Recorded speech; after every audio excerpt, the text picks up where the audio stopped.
पुंसवन व्रत का अनुष्ठान। इस अध्याय में बताया गया है कि कश्यप की पत्नी दिति ने किस प्रकार कश्यप मुनि के भक्ति संबंधी उपदेशों को कार्य रूप में परिणत किया। अग्रहायण नवंबर दिसंबर मास के शुक्ल पक्ष की प्रतिपदा को प्रत्येक स्त्री को चाहिए कि वह दिति के चरण चिदों का अनुसरण करती हुई और अपने पति के उपदेशों का पालन करती हुई इस पुंसवन व्रत को प्रारंभ करें।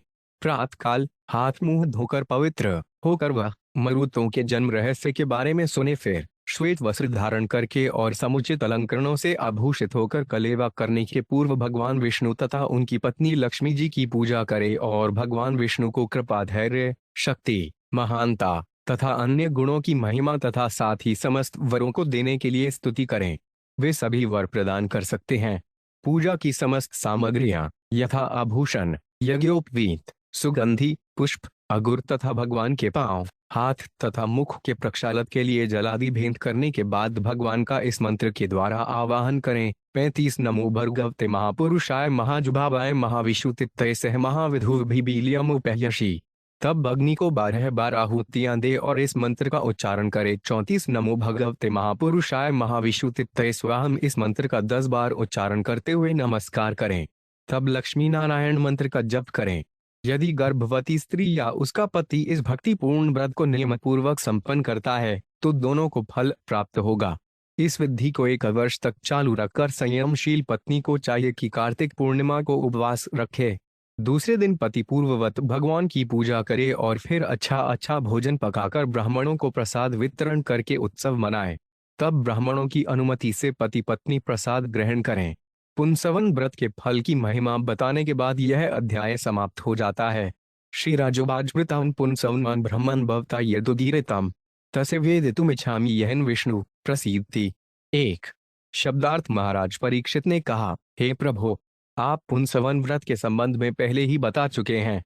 अब मैं इसके विषय में विस्तार से सुनना चाहता हूं क्योंकि मैं समझता हूं कि इस व्रत का पालन करके भगवान विष्णु को प्रसन्न किया जा सकता है। श्री शुक्र ख्वाच शुक्ल मार्गश्रे पक्ष सिद्ध तुर्नुज्ञया आर्भेट व्रत में वन सावकामिक मादियत। 2 निशम्य मरुता जन्म ब्राह्मणानुमय्य च स्नात्वा शुक्लप्ति शुक्ले वसीता लड्डूतांबरे पूजेत प्रातराशात पराग भगवंताउनय्य से। 3 शब्दार्थ सुखदेव गोस्वामी ने कहा, स्त्री को चाहिए कि अगहन मास नवंबर दिसंबर के शुक्ल पक्ष की प्रतिपदा को अपने पति की अनुमति से इस नैमित्तिक भक्ति को तप के व्रत सहित प्रारंभ करे क्योंकि इससे सभी मनोकामनाएं पूरी हो सकती हैं। भगवान विष्णु की उपासना करने के पूर्व स्त्री को चाहिए कि वह मरुतों के जन्म की कथा को सुने।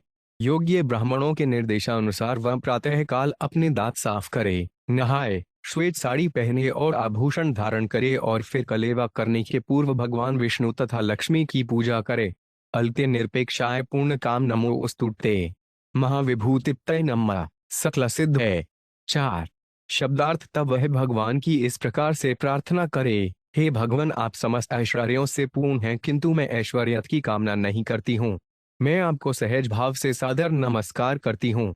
आप उन संपत्ति की देवी लक्ष्मी देवी के पति और स्वामी हैं जो समस्त ऐश्वर्यों से युक्त हैं। आप समस्त योग के स्वामी हैं। मैं आपको केवल नमस्कार करती हूँ। तात्पर्य, भक्त जानता है कि भगवान की प्रशंसा किस प्रकार की जाए। 34 पूर्णमिदं पूर्णमुदच्यते पूर्णस्य पूर्णमादाय पूर्णमेवावशिष्यते। श्री भगवान परम पूर्ण है अत उनके समस्त उद्गम या उनका व्यवहार जगत समग्रतः पूर्ण से युक्त है।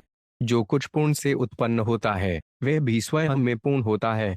क्योंकि भगवान परम पूर्ण है इसलिए उनसे अनेका पूर्ण इकाइयां उद्गत होने पर भी वे पूर्ण शेष बचे रहते हैं। इसलिए परमेश्वर की शरण में जाने की आवश्यकता होती है।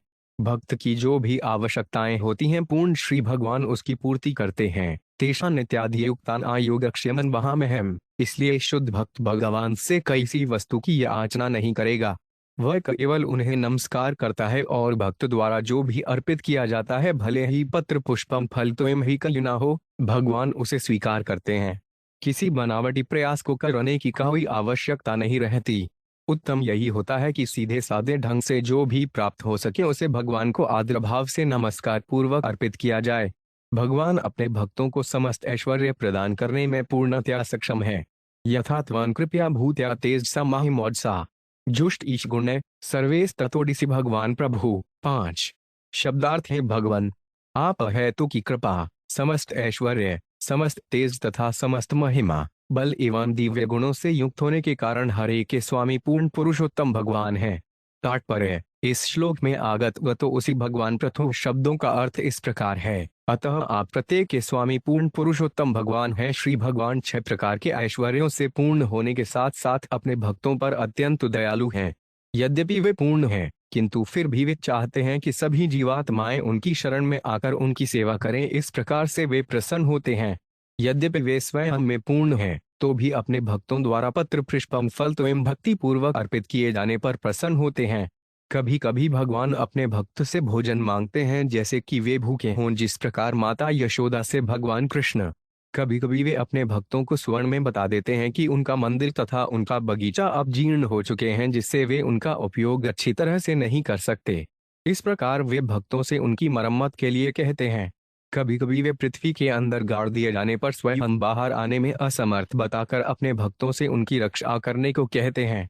कभी कभी अपने भक्तों से पूरे विश्व में घूम कर उनके यश का प्रचार करने के लिए कहते हैं, यद्यपि वे अकेले इस कार्य को करने में सक्षम हैं। यद्यपि श्री भगवान सभी धन धान्य से संपन्न और आत्मनिर्भर हैं, किंतु फिर भी वे अपने भक्तों पर आश्रित रहते हैं। अत भगवान तथा उनके भक्तों का संबंध अत्यंत गुह्य है। केवल भक्त ही जान पाते हैं कि संपूर्ण होकर भी भगवान किसी विशेष कार्य के लिए किस प्रकार भक्तों पर आश्रित रहते हैं। इसको व्याख्या भगवद्गीता 11.33 में की गई है, जहां श्री कृष्ण अर्जुन को बताते हैं, निमित्तमात्रं भव सव्यसाचिन्, हे अर्जुन, तुम केवल युद्ध के निमित्त कारण बनो। यद्यपि श्री कृष्ण कुरुक्षेत्र युद्ध में अकेले जीत सकने को क्षमता रखते थे, किंतु फिर भी उन्होंने अपने भक्त अर्जुन को युद्ध के लिए प्रेरित किया और जीत का कारण बनने के लिए कहा। श्री चैतन्य महाप्रभु अपने नाम तथा संदेश को सारे विश्व में प्रसारित करने में पूर्ण सक्षम थे, किंतु फिर भी इसके लिए वे अपने भक्तों पर निर्भर रहे।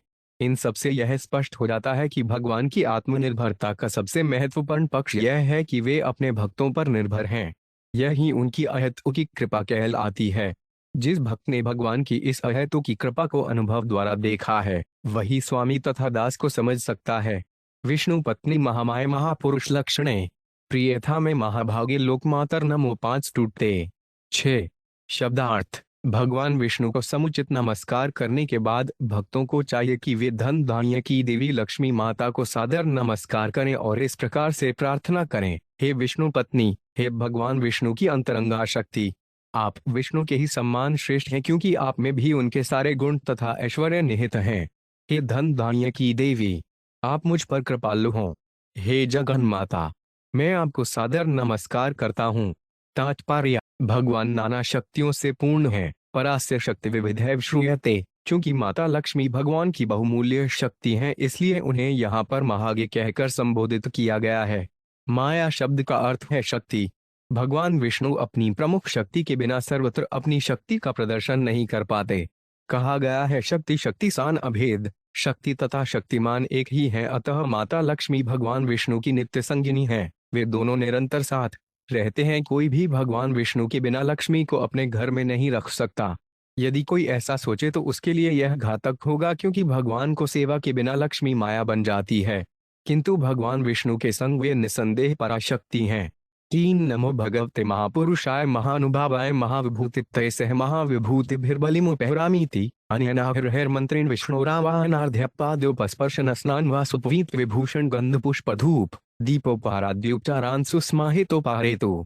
7 शब्दार्थ है। 6 ऐश्वर्यों से युक्त भगवान विष्णु, आप सर्वश्रेष्ठ भोक्ता एवं सर्वशक्तिमान हैं। हे माता लक्ष्मी के पति, मैं विश्वक्सेन जैसे पार्षदों की संगति में रहने वाले आपको सादर नमस्कार करता हूँ। मैं आपको समस्त पूजा सामग्री अर्पित करता हूँ। मनुष्य को चाहिए कि प्रतिदिन अत्यंत मनोयोग से भगवान विष्णु की पूजा यथा उनके हाथ पांव तथा मुख धोने के लिए और स्नान के लिए जल इत्यादि पूजा सामग्रियों से पूजा करते हुए इस मंत्र का उच्चारण करे। उसे चाहिए कि उन्हें वस्त्र, उपवीत, आभूषण, सुगंधि, पुष्प, अगरु तथा दीपक अर्पित करे। तात्पर्य: यह मंत्र अत्यंत महत्वपूर्ण है। श्री विग्रह को पूजा करने वाले प्रत्येक व्यक्ति को उपर्युक्त मंत्र का जप करना चाहिए। हविष्यं च जुहुयाद् द्वादशाहुति। 3 नमो भगवते महापुरुषाय महाविभूतित्तये स्वाहेति। 8 शब्दार्थ। सुखदेव गोस्वामी ने आगे कहा, उपर्युक्त समस्त पूजा सामग्री से भगवान की पूजा करने के बाद मनुष्य को चाहिए कि वह 3 नमो भगवते महापुरुषाय महाविभूतितये स्वाहा इस मंत्र का जप करे और पवित्र अग्नि में 12 बार घी की आहुतियां दे। श्रीयन विष्णु च वरदावाशिषा प्रभाव उभौ भक्त्या संपूजे नित्यन्यदिछेत सर्व संपद। 9 शब्दार्थ यदि किसी को समस्त ऐश्वर्यों की चाहत है तो उसका कर्तव्य है कि प्रतिदिन भगवान विष्णु की पूजा उनकी पत्नी लक्ष्मी सहित करे। उसे परम आदर से उपर्युक्त विधि से उनकी पूजा करनी चाहिए। भगवान विष्णु तथा ऐश्वर्य की देवी का अत्यंत शक्तिशाली संयोग है। वे समस्त वरों को देने वाले हैं तथा समस्त सौभाग्य के स्रोत हैं। अतः हर एक का कर्तव्य है कि लक्ष्मी नारायण की पूजा करे। तात्पर्य: लक्ष्मी नारायण अर्थात भगवान विष्णु तथा माता लक्ष्मी सबों के हृदय में सदैव विराजमान रहते हैं। ईश्वर सर्वधृतान हदेशे अर्जुन विष्टि। किंतु अभक्त लोग यह नहीं समझते कि भगवान विष्णु अपनी प्रेयसी लक्ष्मी के साथ सबों के हृदयों में स्थित हैं, अतः उन्हें विष्णु का ऐश्वर्य प्राप्त नहीं होता। पाखंडी लोग कभी कभी दरिद्र मनुष्य को दरिद्र नारायण कहकर पुकारते हैं। यह अत्यंत अवैज्ञानिक है। भगवान विष्णु तथा लक्ष्मी सदैव प्रत्येक व्यक्ति के हृदय में स्थित रहते हैं, विशेष रूप से उनके हृदय में जो दरिद्र नहीं है। लेकिन इसका अर्थ यह नहीं है कि प्रत्येक व्यक्ति नारायण है। नारायण के प्रसंग में इस शब्द का व्यवहार अत्यंत कुत्सित है। भगवान कभी दरिद्र नहीं बनते, अतः वे कभी दरिद्र नारायण नहीं कहे जा सकते। वे तो सबों के हृदय में विद्यमान है, किंतु वे न तो दरिद्र हैं न धनी। केवल ऐसे धूर्त लोग जो नारायण के ऐश्वर्य को नहीं जानते उन पर दरिद्रता का आघात पहुंचाने का प्रयास करते हैं। प्रणमेहंड वधु मौढ़ भक्ति प्रहेण चेतसा दशवारम जपेन मंत्रतः स्तोत्र मुदीरेट। 10 शब्दार्थ भक्ति के साथ विनीत भाव से भगवान को नमस्कार करना चाहिए। भूमि पर दंड के समान गिरते समय दंडवत करते हुए उपर्युक्त मंत्र का 10 बार उच्चारण करना चाहिए। तब उसे निम्नानुसार प्रार्थना करनी चाहिए: युवा तो विश्व से विभू जगत कारण परम इयन हे प्रकृति सूक्ष्म माया शक्तिर्दुरत्यया। 11 शब्दार्थ ए भगवान विष्णु तथा माता लक्ष्मी, आप दोनों समस्त सृष्टि के स्वामी हैं। वास्तव में इस सृष्टि के कारण आप ही हैं। माता लक्ष्मी को समझ पाना अत्यंत कठिन है, क्योंकि वे इतनी शक्तिशाली हैं कि उनकी शक्ति की सीमा का पार पाना कठिन है। माता लक्ष्मी को भौतिक जगत में बहिरंगा शक्ति के रूप में अंकित किया जाता है, परंतु वास्तव में वे सदैव ईश्वर की अंतरंगा शक्ति हैं। तस्या अधीश्वर साक्षात त्वमेव पुरुष पर त्वं सर्वज्ञ क्रियन फलभुग भवान। 12 शब्दार्थ है ईश्वर, आप शक्ति के स्वामी हैं, अतः आप परम पुरुष हैं। आप साक्षात यज्ञ हैं। आत्मक्रिया की प्रतिरूप लक्ष्मी आपको अर्पित उपासना की आदि रूपा हैं, जबकि आप समस्त यज्ञों के भोक्ता हैं। गुण व्यक्त्रियम देवी व्यज्ञ को गुण भुग भवान त्वं हि सर्वश्री आत्मा श्री शरीरेन्द्रियाश्या नाम रूपे भगवती प्रत्ययस्त्वमश्पराय। 13 शब्दार्थ यहाँ पर उपस्थित माता लक्ष्मी समस्त गुणों की आगार हैं, जबकि आप इन गुणों के प्रकाशक तथा भोक्ता हैं। दरअसल आप ही प्रत्येक वस्तु के भोक्ता हैं। आप समस्त जीवात्माओं के परमात्मा के रूप में रहते हैं और लक्ष्मी देवी उनके शरीर, इंद्रिय तथा मन का रूप हैं। उनके भी पवित्र नाम तथा रूप हैं और आप समस्त नामों तथा रूपों के आधार हैं। आप उनके प्रकाशन का कारण हैं। तात्पर्य: तत्ववादियों के आचार्य मध्वाचार्य ने इस श्लोक का वर्णन इस प्रकार किया है: विष्णु को साक्षात यज्ञ के रूप में और माता लक्ष्मी को आध्यात्मिक कार्य तथा उपासना के आदि रूप में वर्णित किया जाता है। निसंदेह वे आध्यात्मिक कार्य तथा समस्त यज्ञों के परम आत्मा रूप को बताने वाले हैं। भगवान विष्णु लक्ष्मी देवी के भी परमात्मा रूप हैं, किंतु भगवान विष्णु का परमात्मा नहीं हो सकता, क्योंकि विष्णु भगवान स्वयं ही सब जीवों के दिव्य परमात्मा हैं। मध्वाचार्य के अनुसार 2 प्रकार के कारक या तत्व हैं, एक स्वतंत्र और दूसरा आश्रित। पहला तत्व परमेश्वर विष्णु है और तत्व दूसरा जीव है। लक्ष्मी देवी की गणना कभी कभी जीवों में की जाती है, क्योंकि वे भगवान विष्णु पर आश्रित हैं, किंतु गौड़ीय वैष्णव लक्ष्मी देवी को निम्न रूप से वर्णित करते हैं, जो बलदेव विद्याभूषण कृत प्रमेय रत्नावली के 2 श्लोकों में दिया हुआ है। इनमें से पहला श्लोक विष्णुयुरण से उद्धृत है: नित्यावसा जयन साता विष्णु क्रीरफाइनी यथा सर्वत्व विश्वपुस्त अवय द्विजोतम कृष्णोस्यु शक्तयस्ति सस्ताय या कीर्ततापय सैव श्रीस्तद्भिनेति प्राशिष्यान प्रधुर्महान। हे ब्राह्मण श्रेष्ठ, लक्ष्मी जी पूर्ण पुरुषोत्तम भगवान विष्णु की चिरसंगिनी है, इसलिए उन्हें अनपायनी कहा जाता है। वे समस्त सृष्टि की माता हैं। जिस प्रकार भगवान विष्णु सर्वव्यापी हैं, उसी प्रकार उनकी आत्मप्राशक्ति माता लक्ष्मी जी भी सर्वव्यापी हैं। भगवान विष्णु की तीन प्रमुख शक्तियां हैं, अंतरंगा, बहिरंगा तथा तटस्था। श्री चैतन्य महाप्रभु ने पराशक्ति को भगवान से अभिन्न माना है। इस प्रकार लक्ष्मी भी स्वतंत्र विष्णु तत्व में सम्मिलित हैं। प्रमेय रत्नावली की कांतिमाला टीका में यह कथन है, ननु क्वचित नित्यमरिक्त जीवात्मन लक्ष्म्याः स्वीकृत तत्र प्राहेति नित्यवेति पद चे सर्वव्याप्ति कथनेन कलाकाश इत्यादि पद्वय जुधो 5 पीतियुक्त च महाप्रथुना स्वशिष्यान् प्रतीक्षाध्यवद्वैतम उदिष्टय क्वचित्यतस्यास्तु द्वैवय उक्ते तत्वतदाविष्ट नित्यमृत जीव आदाय संक्तमस्तु। यद्यपि कुछ आधिकारिक वैष्णव शिष्य परंपराएं लक्ष्मी देवी को वैकुंठ की शाश्वत मुक्तात्माओं जीवों में परिगणित करती हैं, किंतु श्री चैतन्य महाप्रभु ने विष्णु पुराण के कथनानुसार लक्ष्मी को विष्णु तत्व से अभिन्न माना है। इसका सही निष्कर्ष यह है कि विष्णु से भिन्न होने का लक्ष्मी का वर्णन तब किया जाता है जब शाश्वत मुक्त जीवात्मा में लक्ष्मी के गुण पाए जाते हैं। उस वर्णन का अभिप्राय भगवान विष्णु की प्रेयसी लक्ष्मी से कदापि नहीं है। यथा युवा त्रिलोकस्य वरदौ परमेष्ठिनो तथा म उत्तमय लोक सनंतु सत्या महाशिष। 14 शब्दार्थ आप दोनों ही तीनों लोकों के परम अधिष्ठाता एवं वरदाता हैं, अतः हे उत्तम श्लोक भगवान, आपके अनुग्रह से मेरी अभिलाषाएं पूर्ण हों। इते भिष्ठाचे वरदं श्रीनिवास अय्यासे तनिसायो पहरणं दत्वाचमन मर्चयेत। 15 शब्दार्थ श्री सुखदेव गोस्वामी ने आगे कहा, इस प्रकार श्रीनिवास भगवान विष्णु की पूजा ऐश्वर्य की देवी माता लक्ष्मी जी के साथ साथ उपर्युक्त विधि से स्तुतियों द्वारा की जाए। फिर पूजा की सारी सामग्री हटाकर उनका हाथ मुंह धुलाने के लिए जल अर्पित करे और फिर से उनकी पूजा करे। तथा स्तुवीत स्तोत्रेण भक्ति प्रलयन चेतसा यज्ञोच्छष्टम वैष्णव पुनरभ्यर्चय धरिम। 16 शब्दार्थ तत्पश्चात अत्यंत भक्ति एवं विनीत भाव से मनुष्य भगवान तथा लक्ष्मी की स्तुति करें, तब यज्ञावशेष को सककर विष्णु तथा लक्ष्मी की पुनः पूजा करे। पति च परया भक्त्या महापुरुष चेतसा प्रियस्तैरुपनमेत प्रेमशील स्वयं पति विभूयात् स्वं कर्माणि पत्या उचावचानि च। 97 शब्दार्थ पति अपने पति को परमेश्वर का प्रतिनिधि मानकर और उसे प्रसाद देकर विशुद्ध भक्ति से उसकी पूजा करे। पति भी अपनी पल्ली से परम प्रमुदित होकर अपने परिवार के कार्यों में लग जाए। तात्पर्य उपयुक्त विधि से पति तथा पत्नी के पारिवारिक संबंध आध्यात्मिक रूप में स्थापित होने चाहिए। कृतमेक्तरेणापि दंपत्योरुभयोरपि पत्या कुर्याद्नरहाय पतिरे तत्समाहित। 18 शब्दार्थ पति पत्नी दोनों में से कोई एक इस भक्ति को निष्पादित कर सकता है। उनके मधुर संबंधों के कारण दोनों को फल मिलता है। अतः यदि पत्नी इस व्रत को करने में असमर्थ हो तो पति सावधानी से इसे करे, इससे उसकी आज्ञाकारिणी पति को भी उसका फल मिलेगा। तात्पर्य जब पत्नी आज्ञाकारिणी और पति एक निष्ठ होता है तो उनके बीच मधुर संबंध दृढ़ता से स्थापित हो जाते हैं।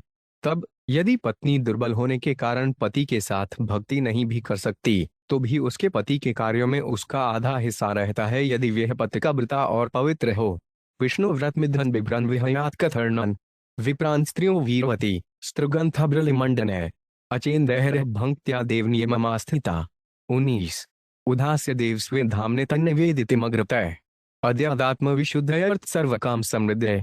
20 शब्दार्थ मनुष्य को चाहिए कि इस भक्तिपूर्ण विष्णु तत्व को माने और किसी अन्य कार्य में व्यस्त होने के लिए इसके पालन से विचलित न हो।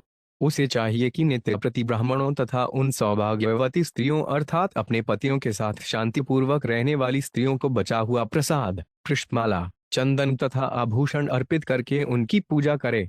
पत्नी को चाहिए कि अत्यंत भक्तिपूर्वक विधि विधानों के अनुसार भगवान विष्णु की पूजा करे। तत्पश्चात भगवान विष्णु को शयन कराए और इसके बाद प्रसाद ग्रहण करे। इस प्रकार पति तथा पत्नी परिशुद्ध हो जाएंगे और उनकी समस्त कामनाएं पूरी होंगी। एतेन पूजा विधिनम आसांद्रा दशायनम नित्वाथो प्रमेत साध्वी कार्तिकेचर में डायनी। 29 शब्दार्थ साध्वी स्त्री को चाहिए कि 1 वर्ष के लिए इस भक्तिमय सेवा को निरंतर करें। जब 1 वर्ष बीत जाए तो उसे चाहिए कि कार्तिक मास अक्टूबर नवंबर की पूर्णिमा को उपवास करें। श्रुभूतेडप उपस्पृशय कृष्णम अभ्यर्च्य पूर्ववत पय श्रुतेन्जुहुयाचिरुणा सहसर्पिशा पाक्यज्ञ विधानेन्द्वाज्यवा होती पति। 22 शब्दार्थ दूसरे दिन प्रातः काल स्नान करके और भगवान कृष्ण की पूर्ववत पूजा करके गुह्य सूत्रों के निर्देशानुसार वर्णित भोजन बनाए जैसा उत्सवों पर बनाया जाता है। घी से खीर तैयार करे और पति को चाहिए कि वह इस सामग्री से अग्नि में 12 बार आहुति दे। आशीष शिरसादाय द्विजय प्रीते समीरिता प्रणम्य शिरसा भक्त्या भुजजीत तदनुज्ञया। 23 शब्दार्थ तत्पश्चात वह पति ब्राह्मणों को संतुष्ट करे और जब ब्राह्मण प्रसन्न होकर आशीर्वाद दे तो अपने शिर के द्वारा उन्हें सादर प्रणाम करे और उनकी अनुमति लेकर प्रसाद ग्रहण करे। आचार्यमग्रहत कृत्वा वाग्यत स बंध भी दद्यात् फल अंचरो शेष सुप्रजास्त्वं सुसौद्गम। 24 शब्दार्थ पति को चाहिए कि भोजन करने के पूर्व सर्वप्रथम आचार्य को सुखद आसन दें और अपने मित्रों तथा स्वजनों के साथ वाणी को वश में रखते हुए गुरुवार को प्रसाद भेंट करें। तब पत्नी को चाहिए कि घी में पकाई गई खीर की आहुति से बच्चे भाग को खाए। इस अवशेष को खाने से विद्वान तथा भक्त पुत्र की और समस्त सौभाग्य की प्राप्ति निश्चित हो जाती है। एत चरित्वा विधिवद्वतां विभोरभीप्सितार्थ लभते पुमानहि। स्त्री चेत दास्थाय लभेत सौद्गमन अर्य प्रजा जीवत्ति यशो गृहम्। 25 शब्दार्थ यदि इस व्रत या अनुष्ठान को शास्त्र सम्मत विधि के अनुसार किया जाए तो इसी जीवन में मनुष्य को ईश्वर से मनवांछित आशीष वर प्राप्त हो सकते हैं। जो पत्नी इस अनुष्ठान को करती है उसे अवश्य ही सौभाग्य, ऐश्वर्य, पुत्र, दीर्घजीवी पति, ख्याति तथा अच्छा घर बार प्राप्त होता है। तात्पर्य आज भी बंगाल में यदि कोई स्त्री दीर्घकाल तक अपने पति के साथ साथ जीवित रहती है तो उसे अत्यंत भाग्यशाली माना जाता है।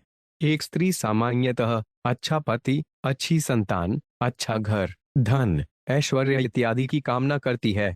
इस श्लोक में की गई संस्तुति के अनुसार स्त्री तथा पुरुष दोनों को ही पूर्ण पुरुषोत्तम भगवान से मनवांछित वर प्राप्त होंगे। इस विशेष प्रकार का व्रत रखकर कृष्ण भक्ति से पुरुष तथा स्त्री दोनों इस संसार में सुखी रहेंगे और कृष्ण भावना भावित होने के कारण वैकुंठ जगत में भेजे जाएंगे। कया च विंदित समग्र लक्षण पतित्व वीराहत किल्बभिषागतिम मृत प्रजा जीव सुता धनेश्वरी सुदुर्भगा सुभगा रूप मछयम। 26 विंदेद्विरूपा विरुजा विमुच्यते याम्यावीन्द्रिय कल्यदेहम। एतत् पठनभ्युदे च कर्मे युनन्त तृप्ति पितृदेवतानाम। 27 तुष्टा प्रयच्छन्ति समस्त कामान होमावसाने हुद्भुक् श्रीहर्ष राजन महन मरुता जनपून युन्दित देवताओं चाभिहिताओं महते।